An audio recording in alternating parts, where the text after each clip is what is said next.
அவன் பிசாசினால் உண்டானவன் அல்ல.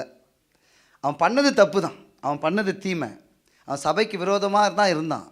ஆனால் பாரம்பரியத்தில் கடவுளை தெரியும், அவனுக்கு கட்டளையை தெரியும், கடவுளையும் தெரியும், சவுலுக்கு கடவுளும் தெரியும், கட்டளையும் தெரியும். இந்த கோபமே அவனுக்கு கடவுளும் மேலே உள்ள வைராக்கியத்தினாலையும் கட்டளையை படித்து பாரம்பரியத்தின் மேலே வந்த ஒரு கோபத்தினால தான் என்ன பண்ணுறான், இதனடா புதுசாக நம்ம கடவுளுடைய நாமத்தை அவங்க கெடுக்க வந்திருக்காங்க. நியூ குரூப் கால் கிறிஸ்டியன்ஸ், புது குரூப் கிறிஸ்டியன்னு பேர் வச்சுன்னு ஒருத்தவங்க வந்திருக்கிறாங்க.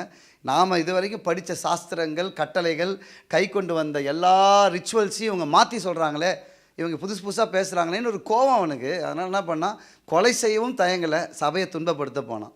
அவனுடைய இன்டென்ஷன் பக்தி வைராக்கியம், புரியுதுங்களா? மூடத்தனமான பக்தி வைராக்கியம். ஆனால் மூடத்தனமான பக்தி வைராக்கியம்.